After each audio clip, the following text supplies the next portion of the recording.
Hello and welcome to the LL Football Preview Show here on GameTimePA. I'm John Buffone, and with me today is Pat Huggins and Andrew Callahan of the Lebanon Daily News. In this segment, we're going to break down Section 1. So, fellas, you ready to jump right into it? Absolutely. Football can't get here soon enough. Let's go. All right, the big story in Section 1 has been for a long time, and for the foreseeable future will be Wilson. Does either one of you see a team in Section 1 knocking them off the hill this year? It's pretty hard to envision just this, based on the success that they've had the last 5-6 years. It just certainly it could happen, but I have a hard time, envisioning it just based on what they've done in the recent past and even beyond that. I think you could start with the numbers, just the number of kids they're able to suit up per year, but they play the right way. When you've got that kind of advantage, a larger roster, larger kids, you want to pound it, play a little bit balanced, and they're able to do all those things the right way. So I would go with no. I think if you want to start with someone, I might start with Township. Well, Manheim Township would probably be, I don't want to call it the favorite, but the most logical choice to knock Wilson off the hill there. They have Eric Benjamin returning for his senior season at quarterback. He threw for over 2,100 yards last year, 23 touchdowns. John Stutz coming back at receiver, 29 receptions. And I talked to Eric Benjamin recently. He said that they want to be a more balanced team. He said they have a lot more experience on the line this year. And he actually said, Wilson is a team we're trying to be. He said Wilson plays the right way. They have a balance of passing, running, and defense. He said that's who we aspire to be. So, I mean, they have what they're aspiring to be, but the problem is what they're trying to aspire to be is the team they're going to be playing. Wilson, of course, beating Township in the playoffs the last 2 years, not to mention defeating them in the regular season games as well. So those are pretty familiar foes, but Wilson obviously having the better of that matchup so far. Guys, let's just go across the line. The last time Wilson lost a section game was in 2007.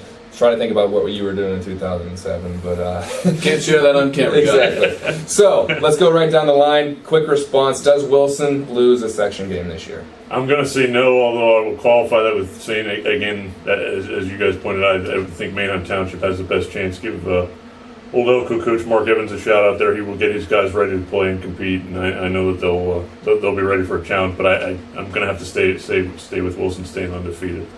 The streak continues. I picked against Wilson one time, and that was the last time I'm going to pick against them. I don't see them losing a section game this year. I can think the streak is going to continue. They're always big up front, and with a balanced offense, you can kind of go to anything whenever you're on the offensive side of the ball. Well, I'm going to turn it over to you two real quick. I do want to talk about the Cedar Bowl real quick. This is possibly the biggest game in Lebanon County as far as football goes. Mm-hmm. Big rivalry there. There's always a lot of people that show up. How do you guys break this down this year? It'll be interesting because I think both teams are a little bit in transition. They've got some. I think both have some work to do. Some guys playing bigger roles than they have in the past. So, and it being the first game, I think that's always interesting because the team's not fully developed yet. They're not quite sure what they have. So, I kind of call it a coin flip at this point. Although I think Cedar Crest has owned it the last couple years. I guess if I had to lean one way, that would be the direction. I think you touched upon it. There's a lot of transition going on, but there's been one constant for Lebanon seniors who I was able to catch up with the other day, and that they haven't beaten Cedar Crest in their entire careers. So for them, they've been thinking about this game since the last one, which they lost, as you alluded to. And I think things are going to be pretty close this year. I think it's going to go down to the fourth quarter, down to the wire, however you want to put it. And the thing that works in Lebanon's favor is that they've got a good line returning with Khalik Washington, Lucas Im, and others along that defensive and offensive front. Of course, the issue for them has been stopping the run.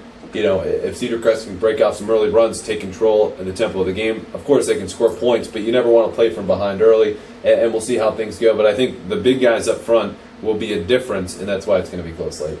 Yeah, I don't have a good feel for Cedar Crest yet, I'll admit, but I know they've got some playmakers. Obviously, Evan Horn on both sides of the ball as a receiver and as a defensive back, Ramey Ferreira, tight end. They've got athletes. They're going to have numbers. They'll probably have bigger numbers in Lebanon, I would imagine, and that could play a role, as the game goes on. Well, there you have it. The breakdown of Section 1 should be an interesting year from top to bottom. So this has been the LL Football Preview Show on GameTimePA. For Pat Huggins, for Andrew Callahan, I'm John Buffone. We'll see you next time.